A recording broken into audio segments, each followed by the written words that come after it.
Welcome back to another episode in the Aging Tapestry Classroom.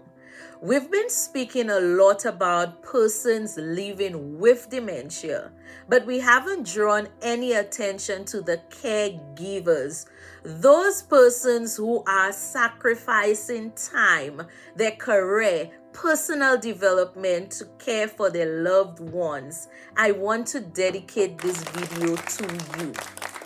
While preparing for this episode, I was doing further research into the modifiable risk factors for dementia, and I came across research that spoke to caregivers, noting that they reported an increase in health conditions during the caregiving journey, or their health has worsened during that process. And I'm like, wait a minute. If caregivers' health is being impacted during the caregiving journey, then that means they are probably at a high risk for developing the modifiable risk factors for dementia. Now, the academic that I am, I had to do further research to support this hypothesis.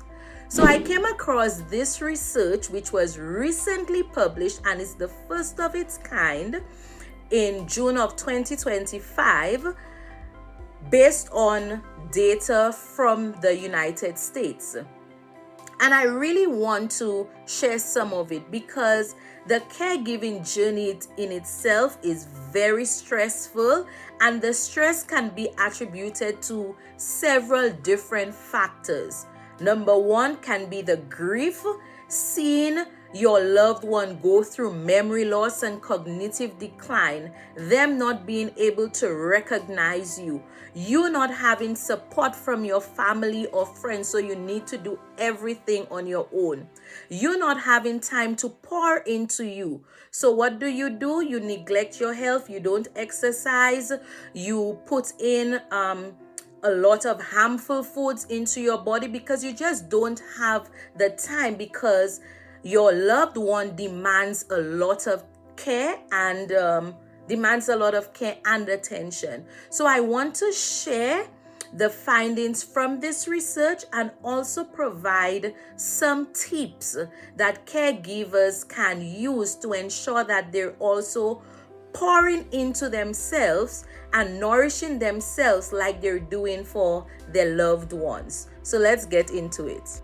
The researchers examined 6 major risk factors for cognitive decline, and they found that out of the 6 major risk factors, 5 of them were more likely to be reported by dementia caregivers.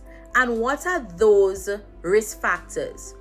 They found that 30% were more likely to smoke, 27% were more likely to have hypertension, 21% were more likely to report poor sleep, 12% were more likely to have diabetes, and 8% were more likely to be obese. Now, when we look at the 6th risk factor, which is physical inactivity, they found that 9% were less likely to be physically inactive, which makes a lot of sense because caregivers are constantly moving around while taking care of their loved ones. So that in itself makes sense. When they looked at the racial or ethnic disparities, they found that American Indian or Alaska Natives were more likely to report at least one of those risk factors. They were followed by the Blacks, then the Hispanics, the whites, and the Asians. And we can attribute the ranking to different factors, but this is not the purpose of this video, and hopefully we can exploit in further videos. But this research is so important because it now brings our attention to how can we support dementia caregivers, ensuring that they have the necessary resources to pour into themselves during the caregiving journey, so they won't be diagnosed with dementia later on. Okay, but one last thing I forgot to share. In comparison to the other ethnic and racial groups, they found that blacks were 40% more likely to be obese. Okay, and as I said, we could attribute this to many things. But what I want to do now is to provide some tips to the caregivers on ways that they could feed their brain, keep their body active, and remain connected during that caregiving journey. Okay, number one, how can we feed the brain? There are different foods that we could use, foods that are rich in omega-3 fatty acids, like chia seeds. Now, you don't have to put the chia seeds in yogurt or a smoothie alone. You can put it in your water. So for example, I have my chia seeds in my water and I'm just taking it in. Okay, you can also consume flax seeds, which is rich in omega-3 acid, which is good for the brain. Walnuts, cashew nuts, and walnuts, they look like the brain. Yes, so it's good for the brain. What else? Make sure that you take in your protein, and you don't have to get proteins from only meat. You can get it from your leafy greens. And I'm reading this book, right? And this person said something which I find was quite interesting, but it was funny, and it's a way of thinking that we have, that we need to get all our proteins from meat, which isn't necessarily true. And she said, many of us have had it jammed into our heads that the only way we can obtain enough protein is to eat enough animal products. Jeez, this is so far from the truth. How do you think animals like cows, pigs, and chickens get so protein packed in the first place? They eat plants.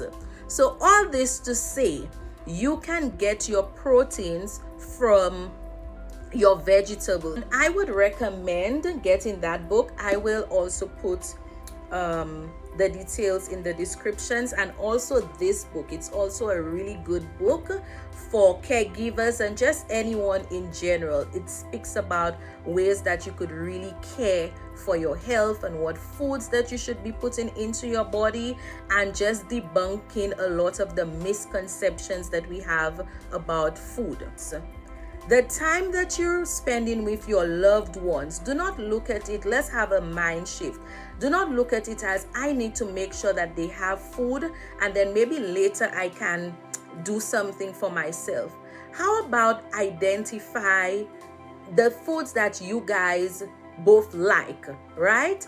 And have a moment where you eat it together, like fruits. If your loved one loves banana, which is really good, or grapes or blueberries, which are rich in flavonoids, which are really good for the brain, you could have this moment together where y'all are basically also bonding, but you're also caring for them, but you're also pouring into yourself. Another area is exercise. You do not have to go to the gym. You can spend 10 to 15 minutes walking, jogging, and some people might say, but I can't leave the house. Okay, that's fine.